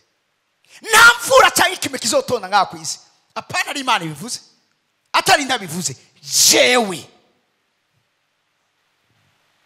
Uru n'urubanza yaraciye. Hallelujah. Hallelujah. Ivyakozwe n'intumwa 11. Ivyakozwe n'intumwa 13. 11. Aha. Nuko raba ukuboko k'umwami Imana kuraguhanamiye, ugira uhume, umare iminsi utabona izuba. Ako kanya igipfungu n'umwiza bimwubikiza ko agenda zimagirika arondera uwo kumufata ukuboko. Wahejeje? Murongo wa 11 na 12. Aha. icyo cegera kibonye ibibaye kirizera gitangajwe n'ivyo cigishijwe vy'umwami Yesu. Mwavyumvise ariko Eruma uwo munyamareba izina ryiwe niko risobanurwa arabahariza ashaka guhuvya ico cegera ngo nicizere. Paulo yuzuye muhemu yera amuhanga amaso ati wewe wuzuye ubugunge bwose n'ububi bwose wa mwana w'umugwanizi wa mwasi w'ivyo kugoroka zose ntuzoreka kugoreka inzira z'umwami Imana zigorotse nuko raba ukuboko k'umwami Imana kuraguha nami ugira uhume. Ani misezerano ngira umunani ati iri ni sezerano rishasha. Turi mu buntu turi muri dispensation y'ubuntu bw'Imana. Imana ntigihana, Imana nta rubanza igica, uravyumva? Imana kera niho yahaniraho ariko muri kino gihe izoduhana wa munsi. Wa munsi niho ari bwagere.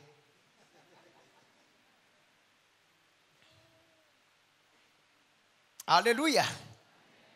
Wa munsi niho ari bwagere. Ni muri dispensation y'ubuntu bw'Imana. Ubuntu bw'Imana ntibutuma umviriza icyubahiro cy'Imana kitagaragara ahantu. Ubuntu bw'Imana ntibubuza Imana kumanukana igitinyiro cyayo mu ikoraniro ry'abera. Bivuga ngo ni Imana yuzuye iki? Iteye ubwoba mu ikoraniro ry'abera. Mu bwiza bwayo. Iyo tuvuze ubwiza bw'Imana nimumve neza ko turumvamo igikundiro mugabo kandi harimo n'igitinyiro.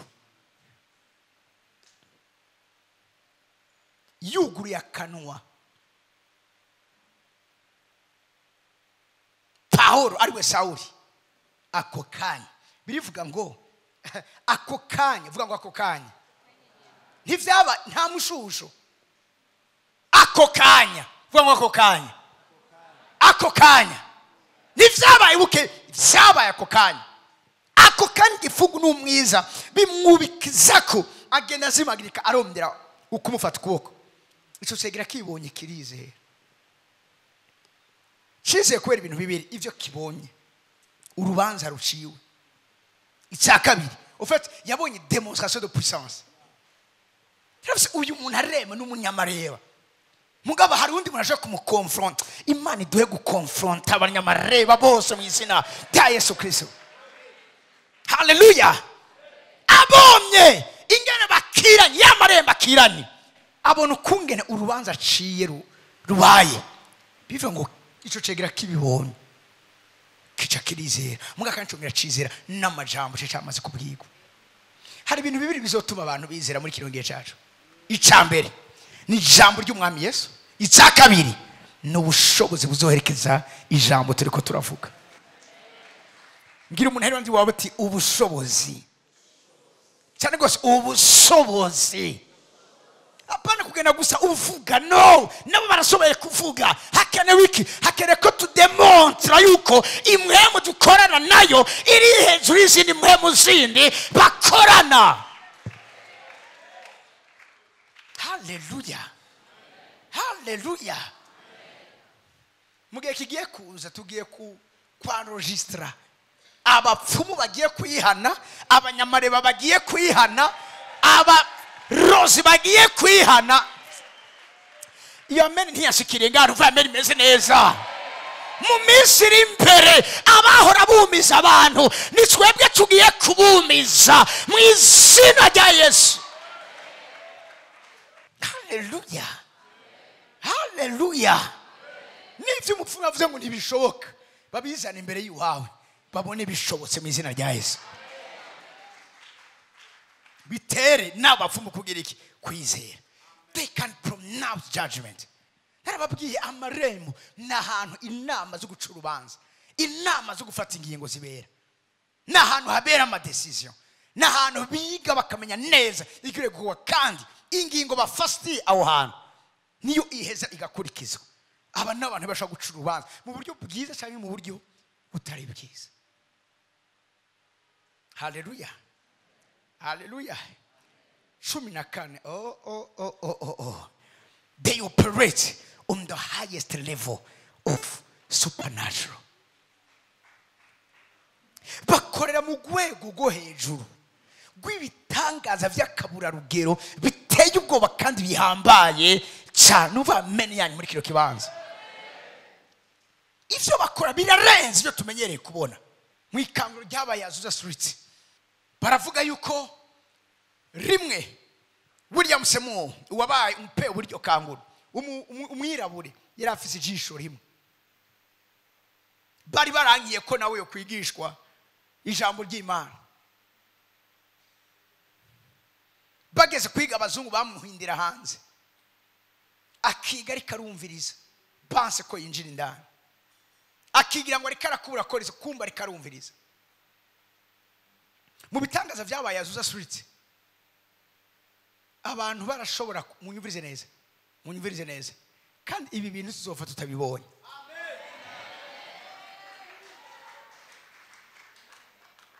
Hariho umviriza, hariho ico ijambo ry'Imana rivuga yuko ikanguro ryo mu gihe ca nyuma rizoba risa n'ikanguro ryo mu gihe ca mbere. Niko muri majambo ishengero rya nyuma aryo shengero ryo mu gihe cyerezo rifitanye isano n'ishengero rya mbere, Eglise primitive. Ivyo ishengero rya mbere ryabayemo nivyo n'ishengero rya nyuma rizobamwo.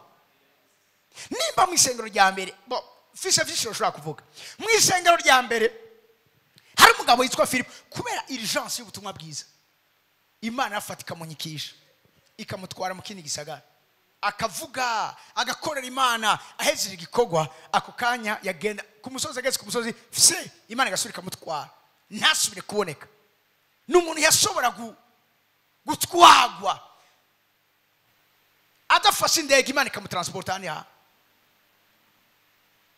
Nagiye kuvuga ubutumwa imuyinga mu ikambi y'impunzi y'Abanyamurenge, mara imisi 3 mu ikambi y'Igasogwe, ndiko ndavuga ivy'ikanguro. Hari abatama bari ngaho, umwe arahaguruka aravuga ati mukozi w'Imana, ati tukiri wacu hariya mu Minembwe, ati rimwe hata hari umugabo twabana muvuga nizera, ati gihe kimwe twariko turasenga tubona ariko arataruka ku misozi, akava ku musozi umwe agasimbira ku wundi, akava ku musozi umwe agasimbira ku wundi.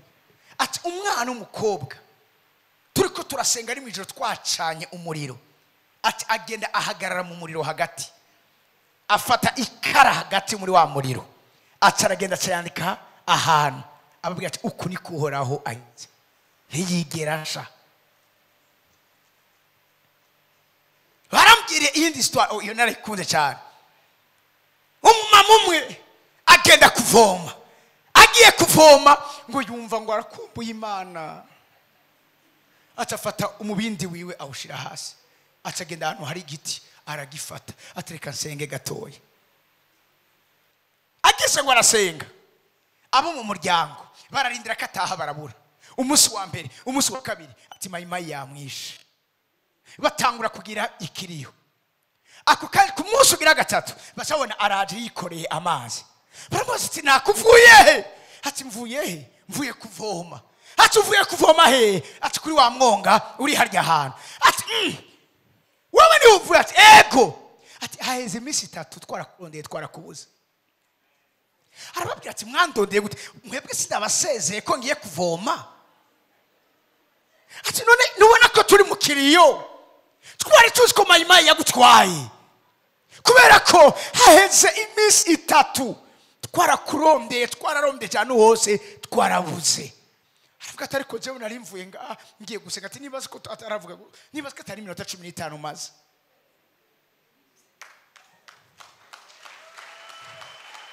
Wow, Mana uduhe mu izina rya Yesu Kristo kuba mu bihe nk'ivyo. Ibitangaza biteye ubwoba bihamba vyakabura rugero. Aho ushobora gusenga Imana ikakujana. Biravuga ngo nuko Uhoraho ashima Enoke, Uhoraho anezererwa Enoke, Uhoraho Enoke aramushima, ntiyasubira kuboneka mwese. Enoke terema Imana yaramukunze burivuga ati yo oya, uyu muntu yorara mwisi, naze tugumane mu ijuru. Hallelujah. Turiko turinjira ahantu aho nimba dushe gutahura ibijanye n'amabanga y'amarembo. Imana igiye gukora ibimenyetso bitangaza no twumiza ibikoresha amaboko yacu, nebuze ibikoresha amaboko yacu, nebuze ibikoresha amaboko yacu. Amen. Mesera muri cyo kibanza dusomye ibyakozwe n'umwa 19:11 bivuga ngo and God did unusual and extraordinary miracles by the hands of Paul. Fabradia Shakatas. Imana ikoresha amaboko ya Paulo. Mucyongereza ngo unusual and extraordinary miracles. Ibitangaza biri unusual, bitamenyerewe. Ibitangaza bitamenyerewe. Aho umuntu bashaka kuba baramukuyemo igitereko, Imana ikamuremera igitereko gishasha, agasama inda akayivyara. Mariko Amen irenze ngaho, kuko ivyo nivyo biha Imana igihomba kutwinjizamwo nk'isengero ryo mu gihe cyanyuma. Amashyi menshi ku mwami w'abantu.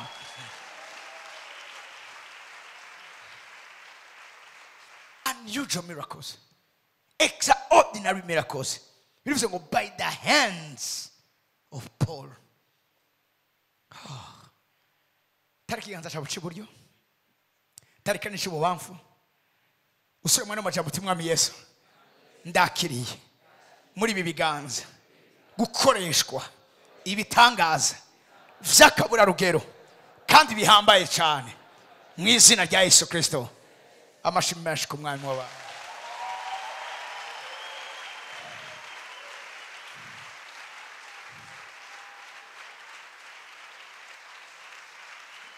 Imana iragiye kubikwizigiza.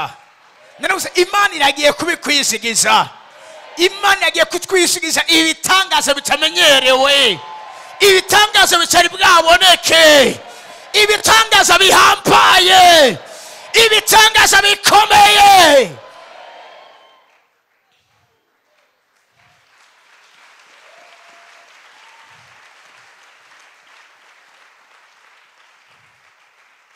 Ndashaka mvuge buno buvugishwa. Hari abantu mgiye kigiye kuza bazofungwa bazira ubutumwa bwiza, bari mu mabohero, Imana ikazi kabakurayo badaciye mu gihome, badaciye mu muryango, batabugururiye, bakabandanya mu gisagara kuvuga ubutumwa bwiza. Yo numva Amen meze neza muri cyo kibanza. Bivuga ngo bafata Yohana bamuterera mu ngunguru y'amavuta, ariko Yohana yanka gufa, yanka gusha, yanka kubabuka. Urambwira gute umuntu bashobora gutera mu ngunguru basubiza ibisagabo kenshi, mugabo akavayo ariko akundi nyene? Mwibuke nababwiye they can't be harmed. Ntibashobora kugira ubiriza ubaromdera ko ikibi usaka kubagira nabi. Ako kanya urubanza rw'Imana ruba kuriwe, nguko nibwo rupfu babwirizwa gupfa. Ntibagirirwa nabi. Ntushobora kubashobora. Hiyumvire Petero bamushize mu ibohero, Herode yateguye mu gatondo kaza kujibira, asikaza gukora show, aze kunezereza abayuda. Ariko muri iryo joro Imana ikora igitangaza kitamenyerewe. Imanukana umumarayika ku by'isengero ryari ko rirasenga. Umarayika araza aramubwira, aramuvyura, amukoma mu mbavu, amubwira ati kenyera. Arakenyera, amubwira ati ambara isandali zawe, arambara, ingo tugende. Baragenda ngo yibaza ngo ariko ararota. Hari ivyo Imana ikora ukibaza ngo uri mu ndoto, hari ivyo Imana ikora ukibaza ko usinziriye, ariko biriko biraba kandi ivyo turagiye kubibona. Numva Amen yanyu muri kino kibanza. Bageze imbere y'umuryango w'icuma urabiyugururira, barabandanya, nuko amujana ayisengero ririko raseka ko aho hantu bari irembo. Amusikanya aho hantu ntiyasubira kuboneka. Petero yibaza ngo mavuga ikintu gikomeye. Petero yibaza ngo ariko ararota, aradodora.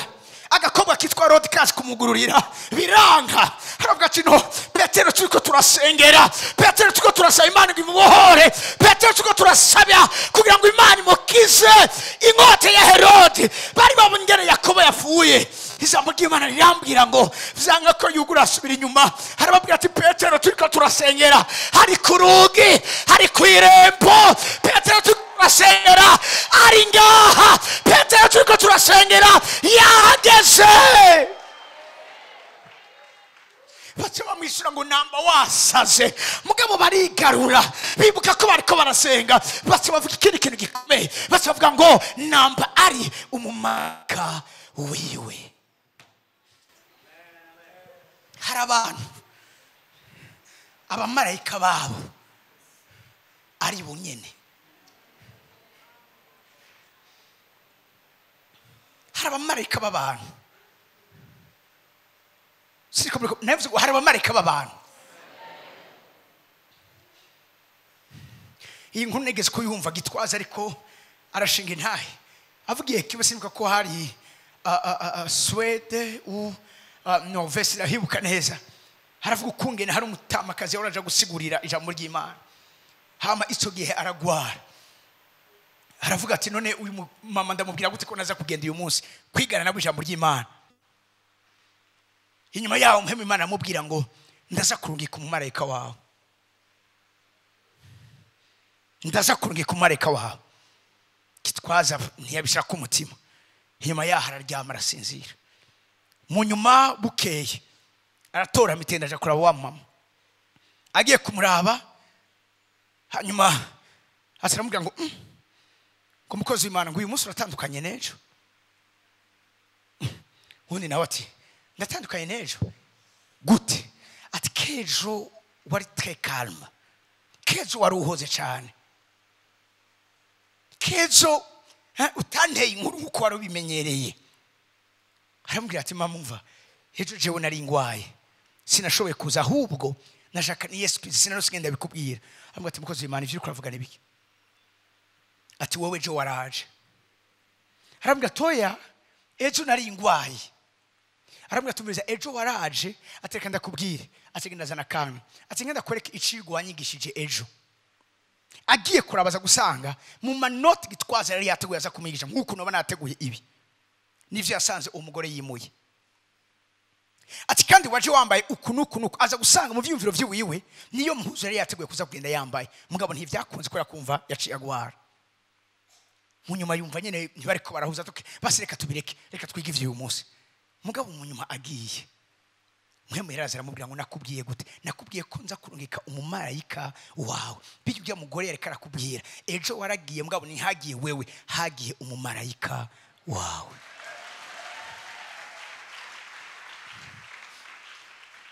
Harezi imyaka sinda yibuka hari urubanza kwa Pastor Midogoro hamwe na Pastor Alice.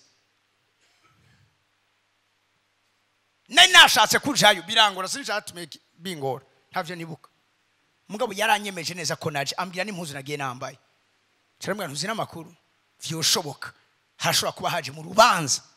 Barabisukunda bakunda nubwo ntashoboye kuza, Imana ashobora kuba yazanye umumarayika wanje. Yaranyemeje apote na ni jewe nakugururiye, aranyemeze navuga ndi jewe nguyu yabonye umumarayika wanje. Hari ibintu Imana igiye gukora biteye ubwoba bene data muri kino gihe. Naravuze hari ibintu Imana igiye gukora biteye ubwoba. Kandi mbabwira ikintu kimwe, Imana ntibikorana n'abantu bafise amatitira akomeye. Imana yambwiye muri 2011, Imana yambwiye ati abo nzokoresha muri kino gihugu n'abantu amazina yabo atigeze amenyekana, n'abantu nanyegeje, n'abantu nabise, n'abantu nibikiye, n'abantu atari bitangaza ku bantu, ariko nzobakoresha ivyo buyizi n'ivyo butwari, bazoba ari ihanga rikomeye. Nimba wizeye kushobora kuburimo nuvameni ya muri kino kibanza, ndizera neza ko mu gihe Imana igiye gukora ibiteye ubwoba by'akabura rugero, ibikora n'abantu b'amarembo, nawe uzoburimwo, nawe uzoburimwo, nawe uzoburimwo. Haleluya, haleluya.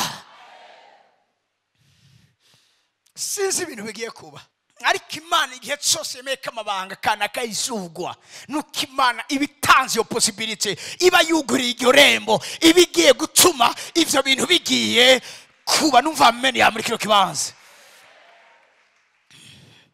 Hallelujah.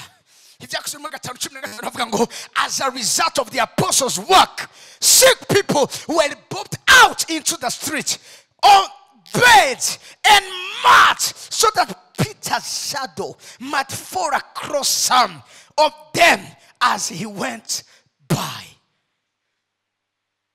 Abantu babonye ivy'Imana ikirakora bituma baza kuzana abantu bagwaye babaryamika amabarabara, babaryamika ku mamatera, babaryamika ku bitanda, babaryamika ku nderuzo. Ijambo ry'Imana avuga ngo kugira ngo n'imiburiburi igitutu cya Petero uwo mucyoza avuga ngo Peter's shadow might fall across, uwo igitutu cya Petero kiza gutsako atse akira. Abantu bakijijwe n'amaboko ya Paulo ya Petero, abantu bakijijwe n'isengesho ya Petero, abantu bakijijwe n'igitutu cya Petero. Nimba igitutu cya Petero gishobora gukiza abantu bagwaye, abantu bari ku nderuzo, abantu bari muri koma, igitutu cya Petero nimba gishobora gukora ibi bitangaza, ibiganza bya bizokora bimeze gute, amajambo y'abazokora bimeze gute, presence yawe izokora bimeze gute. Kaze mu bihe vy'ikanguro mu izina rya Yesu. Nevuze kaze mu gihe cy'ikanguro mu izina rya Yesu. Nabye mu gihe cy'ikanguro, ikanguro ni iki? Ni igihe Kristo afata ingingo yo kuza kugendera mu gisagara, yo kuza gutambukira mu gisagara. Iyo tuvuze ikanguro ni igihe Kristo aza kugenda muri Musaga, ni igihe Kristo yitiza balade hamano muri Musaga, mabarabara muri Musaga, mabarabara muri Bujumbura. Iyo tuvuze ikanguro ni igihe umwami afata ingingo yo kuza kuba mu gisagara. Hallelujah, hallelujah. Icyanyuma, they are the sharp threshing instruments. Oh, ikireka shaka ndakivuge mpagaze. Turangiza nibisekuzo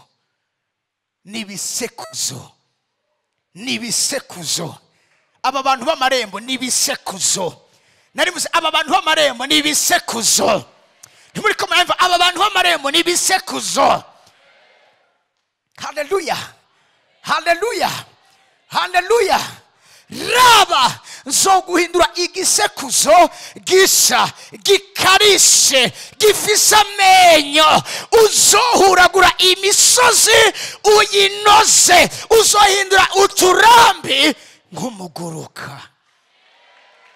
Numva ameni ibisekuzo muri kino kibanza. Hallelujah, hallelujah. Aba bantu b'amarembo ni bisekuzo. Nakunze iri jambo bikarishe, bikarishe. Bani mazamo biteguye gukuriki gusatura ibintu byatsindaje, ibintu byamaze igihe kinini. Atoya nturinduri igora, sokuruza yishwe niyo ngwara, sokuro yishwe niyo ngwara, na papa niyo yamutwaye, na wewe niyo ufise. Naco twokora nikora kigisekuzo kitaraza. Igisekuzo kije gisiraho amateka masasa. Sisiko babantu bari muri kibasa nkumva amen ya. Igisekuzo kije gisiraho intango sasa. Ibyo tugiye gukora hano muri nosi no gusiraho amateka masasa hejuru y'imiryango ya. Kumbura hari amadestine yabaye pretabli hejuru y'imiryango yacu. Niko bazopfa, niko bazorangiza, niko ibyabo bizohera, niko ibyabo bizogenda. Iyi bisekuzo bize tusiraho akaburungu ku mateka ya kera, tugashyiraho intango sasa kuri bisasa bigiye kuba. Ndasaga kubamena ibisekuzo bikarishe bifise amenyo. Nacho bivugana na cancer, nacho bivugana na diabete, nacho bivugana na thrombose, nacho bivugana na epicence, nacho bivugana n'ubukumba, nacho bivugana na paralysis, nacho bivugana n'ikintu cyose cyitwa indwara n'igisa nacho. Nibisekuzo bishasha bikarishe bifise amenyo. Raba uzohuragura imisozi uyinoze. Ndashakira jambo turisubiremwo. Ngiye guhuragura imisozi ndayinoze, ngiye guhuragura imisozi ndayinoze, ngiye guhuragura imisozi ndayinoze, ngiye guhuragura imisozi. ntuzoyireka itanoze, ntuzoyireka itanoze, ntuzoyireka haleluya.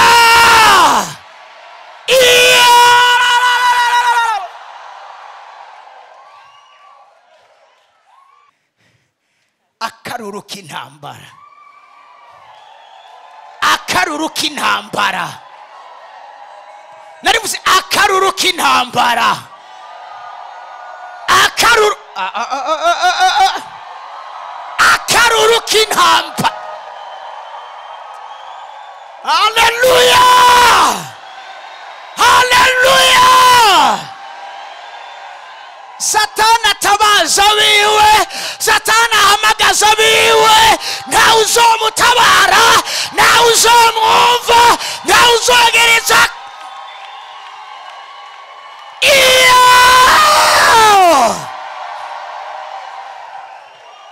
Haleluya, haleluya.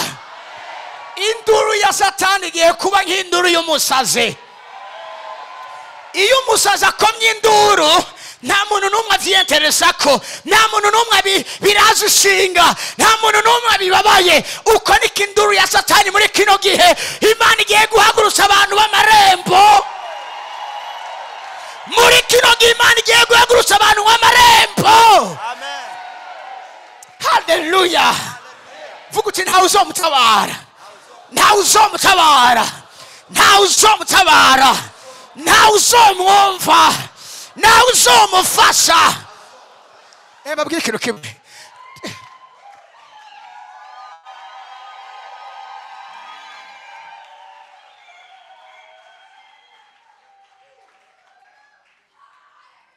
Haleluya. Ntawe uzomutabara, vuga ngo ntawe uzomutabara. Abaguteye ntawe uzobatabara. Birivuga ngo niyagira abagutera, sizewe nzoba ndabagomoye, sizewe nzoba ndabarungise, sizewe nzoba ndabatumye. Nimba atari Imana yabatumye, nimba atari Imana yabarungise, nimba batari kumwe n'Imana,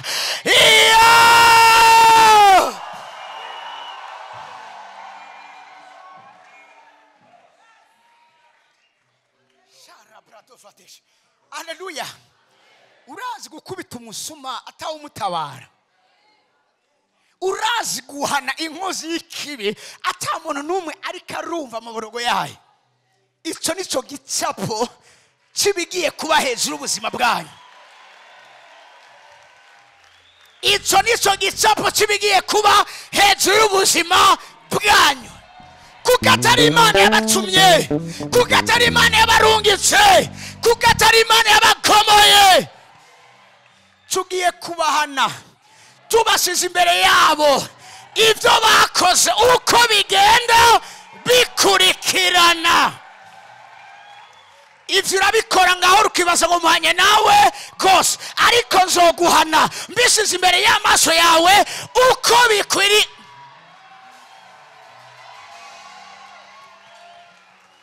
Bakumbure bakwitange baze bagusaba imbabazi. Nirimbuze nibaba abanyabwenge bakumbure bakwitange, utarashavura, utarafata ingingo.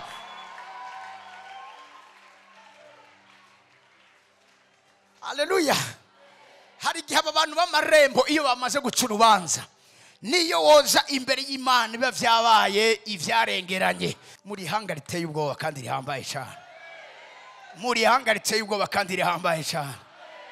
Ndiko ndumva uburemerezi bwo gusigwa amavuta ya mu Imana muri kino kibanza. Ndumva saturation, ndumva iki kirere kiremere kurugezo nosubira kukubwira ibizanye n'ibikorwa ijuru rigiye gukora ricishirije muri wewe.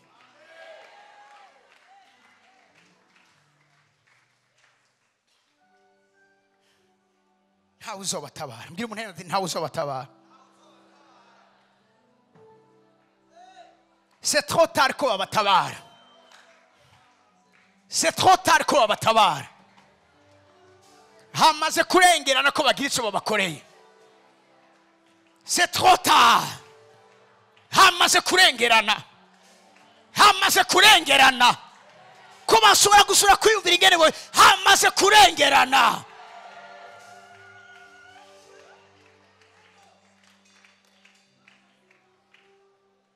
Tutaritse ibiganza imbere yewe,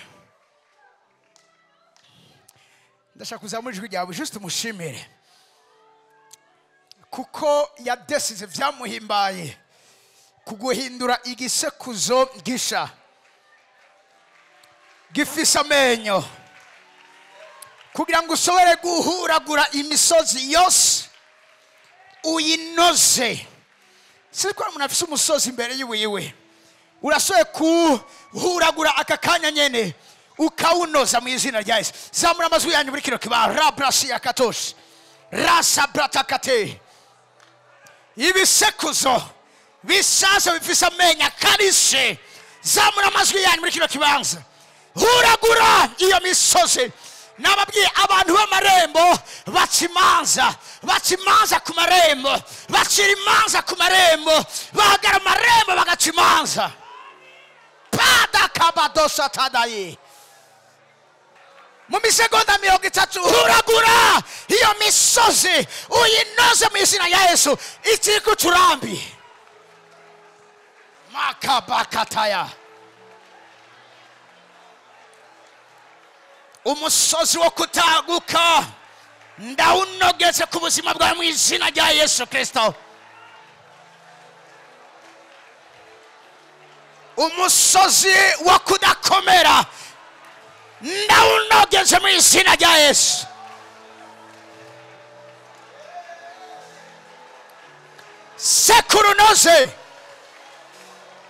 Sekurunoze urakoze mwami Yesu. Abana bawe turagushimiye kandi tugukuriye ubwasti, tugukomera amashi menshi muri kino kibanza mu izina rya Yesu. Izina ryawe ryubahwe, izina ryawe rishigwe hejuru. Urakoze ko uturambi duhindutse umuguruka. Turagushimiye ko imisozi inogezwe mu izina rya Yesu Kristo. Mana, abana bawe bagiye kwinjira mu byo basezeranye bateguriye. Abavyize numva amen gatatu ryabo mu izina rya Yesu. Ijyanyuma icyubahiro cyose gisubire ku Mana ubu n'ibihe byose. Amen.